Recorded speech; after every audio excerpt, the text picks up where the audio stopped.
Bien, pues vamos a comenzar la escuela bíblica. Fundamentos básicos para la vida cristiana. Todos sabéis el título ya de memoria. Tanto tiempo ya con esta clase, con esta lección.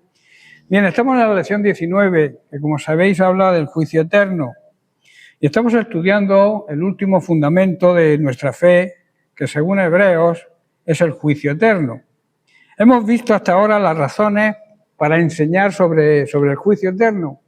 Muchos predicadores de hoy en día modernos hablan poco del juicio, hablan del amor de Dios, que es verdadero, de la misericordia de Dios, que es verdadero, pero quizás hablan menos de la justicia de Dios y de que tendremos o habrá un juicio final, el juicio que se llama del gran trono blanco.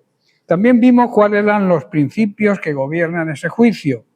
Y hoy vamos a estudiar cuándo va a ocurrir o cuándo ocurre el juicio. El juicio, en primer lugar, para algunas personas ya ha ocurrido, para algunos potestades. Cuando hablamos de juicio de Dios, debemos entender que la Biblia presenta diferentes aspectos del juicio. No todo el juicio pertenece únicamente al futuro. Hay un juicio que ya ha ocurrido en relación con Satanás, en relación con el mundo incrédulo y también en relación con el creyente. Esto es fundamental para comprender nuestra posición en Cristo. En primer lugar, Satanás ya ha sido juzgado. Jesús dice en Juan capítulo 16, verso 11, el príncipe de este mundo, que es uno de los nombres de Satanás, ha sido ya juzgado. Y Pablo en Colosenses capítulo 2, verso 15 nos presenta a Cristo triunfando sobre los principados y las potestades. Y dice así, y despojando a los principales y a las potestades, los exhibió públicamente, triunfando sobre ellos en la cruz. La cruz no fue una derrota para Cristo, como algunos piensan, fue la victoria de Cristo sobre el poder del enemigo. Satanás sigue hoy actuando y buscando a quien devorar, pero su derrota ya ha sido determinada. El creyente no vive esperando saber quién va a vencer al final, porque Cristo ya venció y el verdadero creyente, el verdadero cristiano ya lo sabe. Por eso nuestra confianza no está en nuestra propia fuerza, está en la victoria de Cristo, porque la victoria de Cristo es nuestra victoria. En segundo lugar, el mundo incrédulo ya ha sido juzgado. Jesús lo declara en Juan 12:31. Dice, ahora es el juicio de este mundo. La venida de Cristo puso al mundo delante de una decisión. La luz llegó y puso de manifiesto las tinieblas. Hay dos bandos, aquellos que están en la luz y los que están en las tinieblas. La luz representa la santidad, la claridad, los hijos de Dios, y las tinieblas representan los hijos del diablo, la oscuridad, el pecado, el rechazo a Dios.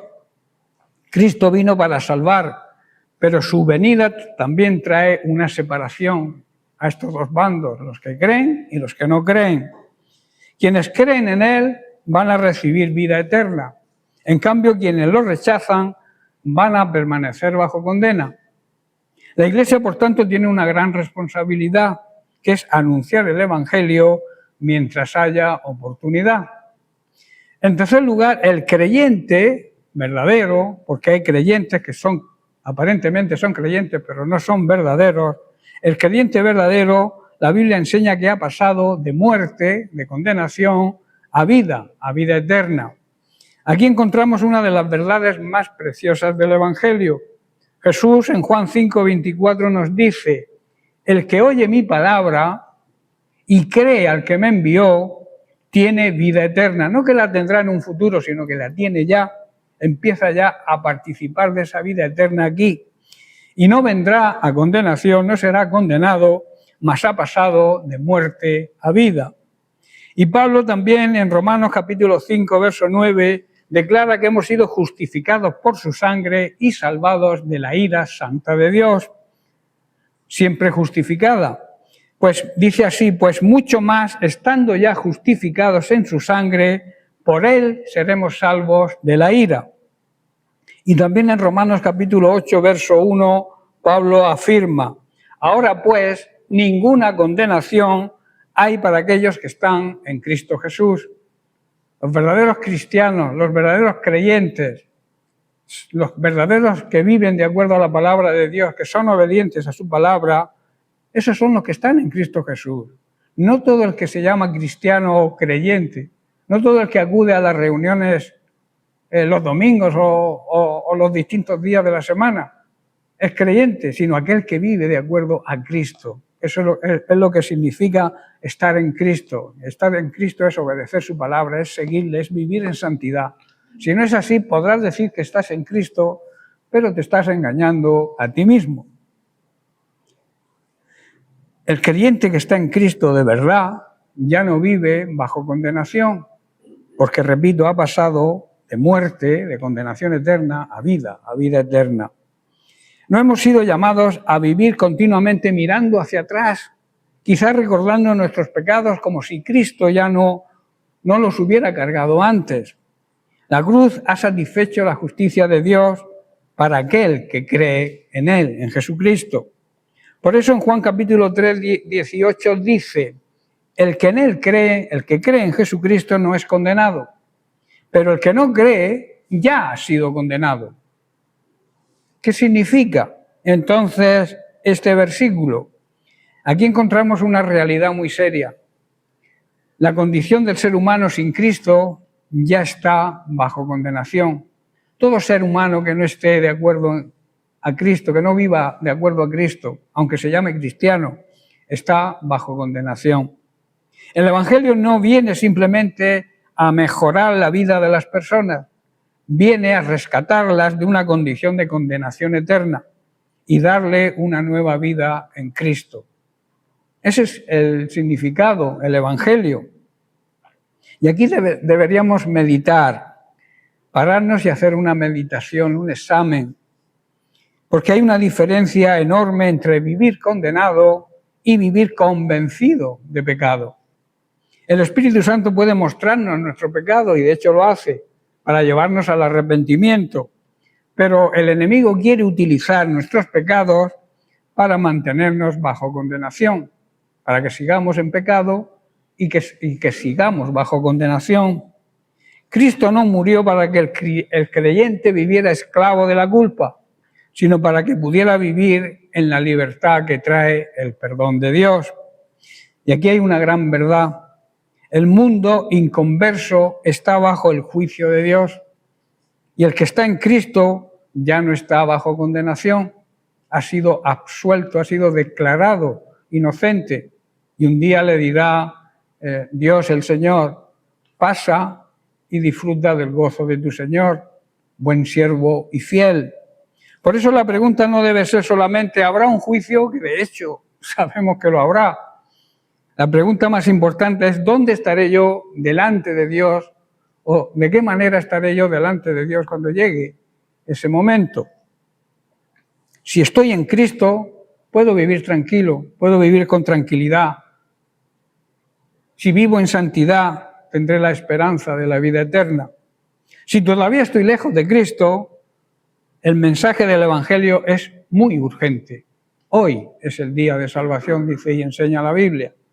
Hoy es día de salvación porque mañana quizá no te dé tiempo, ¿verdad? Nadie, como suelo decir, nadie puede garantizar que mañana esté aquí en este mundo.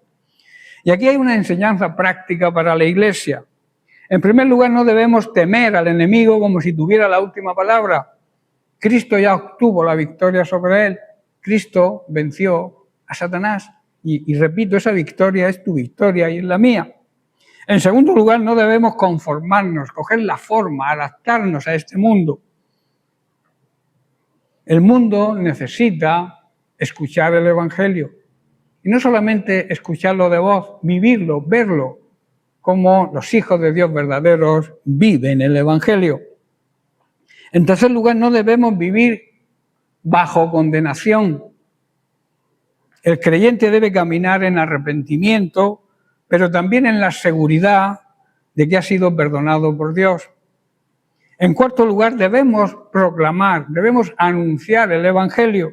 Si sabemos que fuera de Cristo existe condenación, entonces la misión nuestra como Iglesia adquiere una importancia eterna, que es llevar al incrédulo a los pies de Cristo. Y en quinto lugar, debemos examinarnos delante de Dios cada uno. No basta con parecer cristiano delante de las personas, de la gente. Dios pesa, Dios examina las intenciones del corazón. Él sabe con qué motivación hacemos las cosas. El juicio, y como conclusión a este punto, el juicio es una realidad bíblica, pero también lo es la victoria de Cristo. La cruz nos recuerda que Dios es justo, que Dios es amor, pero que también es justicia. Cristo tomó sobre sí nuestra condenación para que nosotros pudiéramos recibir su justicia, ser justificados por Él. Por eso la Iglesia no debe vivir paralizada por el temor al juicio. Nosotros no tenemos por qué vivir con temor al juicio, porque nuestro juicio ya fue en la cruz del Calvario. Nuestra culpa quedó clavada en la cruz. La llevó Jesucristo y nos declaró inocentes aquellos que vivimos de acuerdo a Él. El que ha sido perdonado debe vivir agradecido. El que ha sido salvado debe anunciar la salvación a otros. El que ha recibido la luz debe llevar a otros a esa luz. En Cristo no vivimos esperando condenación. Vivimos agradecidos porque Él llevó nuestra condenación y nos dio una nueva vida. Esa vida eterna que, como he dicho, empezamos a vivirla aquí en la tierra. La vida verdadera y eterna que vivimos aquí en esta tierra, si la vivimos, es un anticipo de la vida eterna futura en la eternidad. En segundo lugar, el juicio está ocurriendo. Hemos dicho que ocurre, y ahora que está ocurriendo, que ha ocurrido y que ahora sigue ocurriendo. Hacia los pecadores, en primer lugar. En Romanos 1, versículos 18 al 32, Dios juzga el pecado, porque aquí Pablo presenta una verdad solemne. Dios juzga el pecado, pero antes de hablar del juicio, nos muestra cómo el ser humano rechaza voluntariamente la voluntad de Dios. Cuando el hombre rechaza a Dios, ¿qué ocurre? Romanos 1:18 comienza diciendo: porque la ira de Dios, la ira santa y siempre justificada de Dios, se revela desde el cielo contra toda impiedad e injusticia de los hombres. ¿Sabéis que el pecado es una injusticia que se comete contra Dios? Todo tipo de pecado es una injusticia contra Dios. Y aquí dice, contra toda injusticia de los hombres, del ser humano. Esto nos recuerda que Dios es amor, pero también es justo y es santo. Su amor no elimina su justicia. Su misericordia no significa que el pecado no tenga consecuencias. Por eso tenemos que arrepentirnos. El arrepentimiento nos conduce a recibir la misericordia de Dios. Pablo nos muestra aquí algo muy serio. El problema hoy del ser humano no es solamente que no conozca a Dios, que no quiera conocer a Dios, sino que muchas veces, conociendo la verdad, decide rechazarla. Por eso hay un gran peligro cuando predicamos el Evangelio a la gente, no para nosotros, sino para la gente, porque luego no podrán decir que no han escuchado la verdad. ¿Entendéis? Pero nosotros no debemos dejar de predicar el Evangelio, darles la oportunidad, porque muchos sí aceptarán la verdad de Cristo. La creación misma ya nos habla de Dios. Con mirar la creación, el amanecer de una mañana, el atardecer, la naturaleza en sí, ya nos habla de Dios. Su poder se manifiesta, pero el corazón endurecido muchas veces prefiere vivir de espaldas a Dios. Y cuando el hombre o la mujer rechaza al Creador, comienza a sustituirlo por otras cosas. Pablo dice que cambiaron la verdad de Dios por la mentira. Hay un caso actual, reciente, aquí en esta iglesia, de una familia que ha cambiado la verdad por la mentira. Se han ido a otra iglesia, a los adventistas del séptimo día. Se han ido al antiguo pacto, a no reconocer a Cristo como el verdadero camino hacia la vida eterna. Ayer hablé con ellos porque estaban tiempo sin venir y me preocupé por ellos. y me dijeron, pastor, tengo que darle una noticia. Digo, dime, ¿qué te pasa? ¿Qué os pasa? Que nos hemos ido a otra iglesia. Digo, ¿a qué iglesia? A los adventistas del séptimo día. Aquellos que dicen que si no celebras el sábado te condenas. Y aquellos que dicen que si no perteneces a ellos te vas al infierno, porque ellos son los únicos salvos. ¿Dónde está eso escrito en la Biblia? Por eso dice que cuando Pablo dice cambiaron la verdad de Dios por la mentira. La palabra de Dios le da significado a todo lo que hacemos. Y ahí está el peligro. Cuando dejamos de reconocer a Dios como Señor, cuando terminamos haciendo de otras cosas nuestros dioses, pequeños dioses, el dinero, el orgullo, el placer, la posición, el reconocimiento o incluso nuestra propia voluntad, eso pueden ser nuestros nuevos dioses. Sustituimos al Dios verdadero por dioses insignificantes. El juicio divino comienza revelando la gravedad de nuestro pecado y dejando al descubierto aquello que hemos escondido, porque a Dios no le podemos esconder nada. Pero hay una expresión repetida en este pasaje que debe hacernos temblar. Dios los entregó, dice. No significa que Dios deje de amar y de llamar al pecador al arrepentimiento, no está diciendo eso, sino que muestra una consecuencia terrible que trae el pecado. Llega un momento en que Dios permite que sigamos el camino que obstinadamente queremos seguir. Él nos advierte a través de su palabra, nos advierte a través del Espíritu Santo, nos advierte a través de los siervos de Dios. Pero si tú te empecinas en seguir tu camino, Dios te deja. Por eso dice, Dios los entregó, los dejó que hicieran lo que quisieran. Y eso el Señor a veces hace con las personas que se obstinan en seguir en la mentira. Los deja, pero sabemos cuál es el final, ¿verdad? Por eso este texto no debe llevarnos solamente a señalar los pecados de otros, debe llevarnos a examinarnos a nosotros delante de Dios. La pregunta no es ¿qué está haciendo mal el hermano o el vecino? La pregunta es ¿estoy viviendo yo conforme a la verdad que Dios me ha revelado?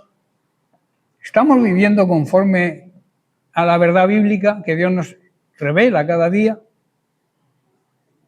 Porque el juicio de Dios no comienza mirando la apariencia externa. Dios mira el corazón, mira la actitud, mira la obediencia y mira la respuesta que le damos a su verdad. Eso es lo que mira a Dios y lo que le interesa a Dios, no lo que quieras aparentar, no la hipocresía.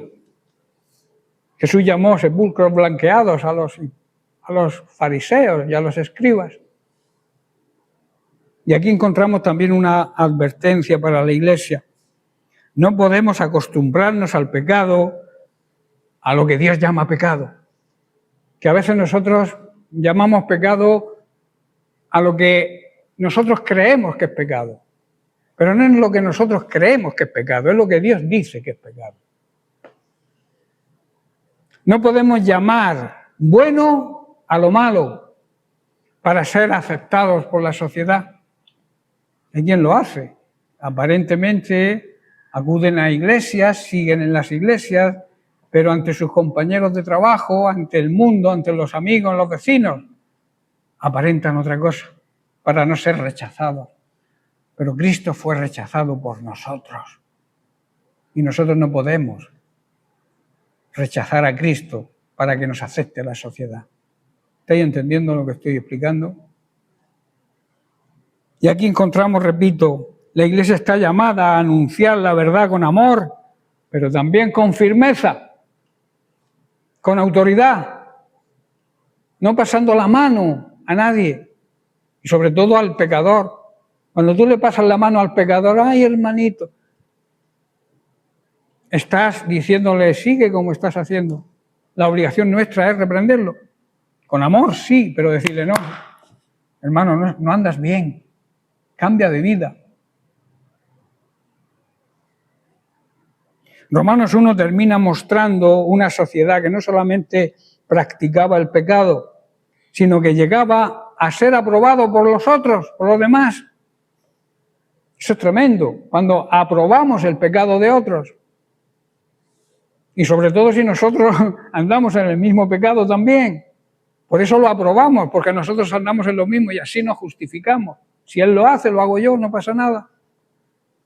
Pero Dios está ahí viéndolo todo. Uno de los niveles más peligrosos de la decadencia espiritual es cuando la conciencia deja de sentir dolor por aquello que antes reconocía como pecado. Hemos acallado la conciencia por la acumulación de pecados. Y aquí tenemos una enseñanza para atesorarla en nuestro corazón. El juicio divino es una realidad. Pero mientras haya vida aquí, también hay oportunidad de arrepentimiento. Dios no nos muestra nuestra condición para destruirnos, sino para llevarnos al arrepentimiento. La gracia de Dios nos llama a volvernos a Él antes de que el corazón se endurezca completamente. Hay personas que les dices, a esta persona yo le dije, le hablé más de media hora hablando con él y no hubo manera. Pastor, hemos tomado una decisión firme. Cuando se obstinan en algo así, dice que Dios los deja, pero que el final es tremendo. Y es una pena, yo quiero mucho a esa familia. Y estoy preocupado por ellos y sigo orando por ellos. La gracia de Dios nos llama a volver a Él antes de que el corazón se endurezca definitivamente. Porque cuando hay endurecimiento total, ya es muy difícil cambiar la condición. La gracia de Dios está ahí, sigue estando ahí, pero la obstinación, la dureza de corazón impide que esa gracia produzca efecto. Por eso debemos preguntarnos, ¿estoy obedeciendo la verdad de Dios o estoy intentando adaptar la verdad de Dios a mi manera de vivir? En otras palabras, ¿he creado mi propia voluntad? ¿Me he creado mi propio Dios? Dios que me permite hacer lo que yo quiero. No juguemos, hermanos, con el pecado. No negociemos con la verdad. Solamente hay una verdad, Jesús lo dijo, yo soy la verdad, yo soy el camino, yo soy la vida. Si dijo que era la verdad, no dijo que era una verdad más, la verdad absoluta. El que sigue a Cristo sigue la verdad. El que sigue tradiciones humanas o doctrinas falsas está en la mentira. Cristo es la única esperanza de salvación. El sábado no te salva. Guardar el sábado no te salva, como ellos aseguran. El que no guarda el sábado se condena. Repito, no endurezcamos el corazón, porque Dios es amor, pero también, repito, es justicia. Y el amor y la justicia caminan juntos. Y delante de Él, tarde o temprano, todos tendremos que responder y darle cuentas. El juicio también está ocurriendo a los cristianos, a los que se llaman cristianos hoy en día, a muchos que se llaman cristianos. Pablo nos presenta en estos versículos una verdad que muchas veces no queremos escuchar. Dios quiere que examinemos nuestra propia vida antes de que Él tenga que corregirnos, que nos hagamos un autoexamen si nos llamamos cristianos y ver si estamos viviendo de acuerdo a las Sagradas Escrituras, de acuerdo al Evangelio, de acuerdo a la verdad que es Cristo. Debemos juzgarnos a nosotros mismos. Primera de Corintios capítulo 11, versículos 31 y 32, Pablo dice, si pues nos examinásemos a nosotros mismos, no seríamos juzgados, mas siendo juzgados somos castigados. En otra traducción dice, disciplinados por el Señor, para que no seamos condenados con el mundo incrédulo, el mundo que nos rechaza. Un cristiano que se llame cristiano también puede acabar como los incrédulos del mundo. Por eso necesitamos examinarnos y ver si en realidad estamos viviendo la vida cristiana que Dios nos demanda. Hay una gran diferencia entre juzgarnos nosotros mismos delante de Dios o ser juzgados por Dios a causa de nuestra obstinación, de nuestra dureza de corazón. Juzgamos a nosotros mismos, juzgarnos a nosotros mismos significa detenernos delante del Señor y preguntarnos con sinceridad, ¿cómo está mi corazón? ¿Estoy viviendo en obediencia? ¿Hay algún pecado que estoy justificando? ¿Hay algo que Dios me está pidiendo cambiar y yo sigo resistiéndome? Son preguntas que deberíamos hacernos, ¿verdad? Preguntas importantes. El problema es que muchas veces somos muy buenos examinando a los demás, pero muy malos examinándonos a nosotros mismos. Vemos rápidamente los errores del hermano, pero encontramos 1000 argumentos para justificar los nuestros. La palabra de Dios nos llama a hacer todo lo contrario. Antes de señalar a alguien, debemos examinarnos. Antes de criticar a alguien, debemos examinarnos. Antes de condenar a alguien, debemos examinarnos. Y aquí aparece algo maravilloso. La disciplina de Dios también es una expresión de su gran amor. La mayor prueba de amor es la disciplina. El buen padre a sus hijos disciplina. Pablo dice que cuando somos juzgados y disciplinados por el Señor, es para que no seamos condenados con el mundo incrédulo. Es decir, Dios corrige porque quiere salvarnos del camino que hemos elegido que nos va a conducir a la perdición. Un padre que ama a su hijo no le permite caminar tranquilamente hacia el precipicio, hacia el peligro, sino que lo corrige aunque al hijo no siempre le guste la corrección. Y así también actúa Dios con nosotros. La disciplina de Dios no busca destruir al creyente, sino restaurarlo. Por eso cuando Dios nos confronta con su palabra, no debemos endurecer el corazón. Debemos humillarnos delante de Él y decir, Señor, muéstrame lo que hay en mí que no te agrada. En vez de estar pendiente de los demás, viendo dónde el hermano falla para criticarlo, para machacarlo. Señor, corrígeme, cámbiame y ayúdame a caminar en obediencia. Esa debe ser nuestra verdadera oración. El verdadero peligro no está en ser corregidos por Dios. El verdadero peligro está en dejar de aceptar la corrección de Dios. Y aquí hay una verdad que debemos atesorar, y es que no tengamos miedo de examinarnos delante del Señor y que Dios nos libre de una vida cristiana basada en la apariencia, en la hipocresía, en querer aparentar aquello que no somos, donde todos parecen estar bien, menos nosotros. El creyente maduro no es aquel que nunca necesita corrección, es aquel que cuando Dios lo corrige, acepta la corrección, se arrepiente y cambia. Hay personas que las corrigen y no hay manera de que cambien, tosudas, cabezotas, siguen ahí, R que R, dándose topazos contra la pared. Hoy no preguntes solamente, Señor, ¿qué está mal en los demás? Pregunta, Señor, ¿qué necesitas cambiar en mí? Porque cuando nos examinamos sinceramente, delante de Dios encontramos, primero, gracia de Dios para arrepentirnos. Él nos concede gracia para que podamos arrepentirnos. Misericordia para levantarnos si estamos caídos. Y fuerzas para seguir caminando hacia adelante cuando a veces las fuerzas nos fallan, nos faltan.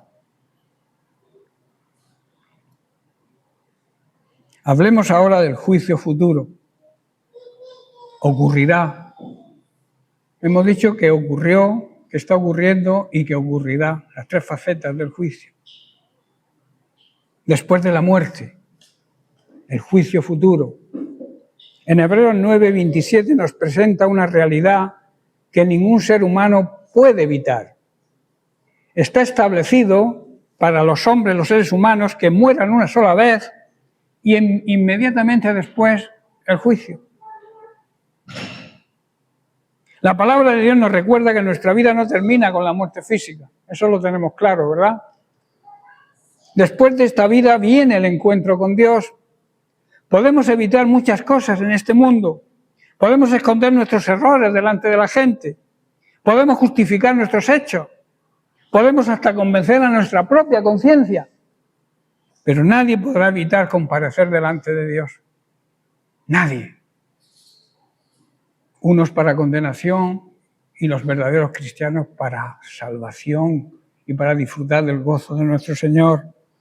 El juicio futuro no debe llevarnos a examinarnos, nos debe llevar a examinarnos hoy, a examinar nuestra vida.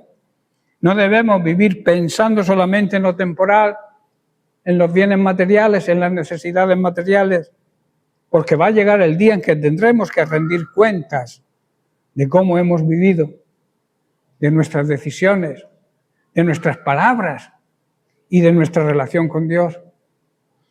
Pero este mensaje no tiene que producir solamente temor, también debe producir arrepentimiento y esperanza. Dios nos está dando la oportunidad hoy de poner nuestra vida en orden delante de Él. Dios es un Dios de orden. Génesis empieza diciendo que la tierra estaba desordenada y vacía, y Dios puso orden. Dios es un Dios de orden y quiere también poner orden en nuestra vida, quiere poner orden en nuestra iglesia, porque no es nuestra iglesia, es su iglesia, y Él quiere que su iglesia ande en el orden suyo. Cristo vino precisamente para llevar sobre sí nuestro pecado y ofrecernos salvación. Por eso la pregunta no es solamente ¿qué haré cuando llegue el juicio? La pregunta es ¿qué estoy haciendo hoy para cuando Cristo regrese?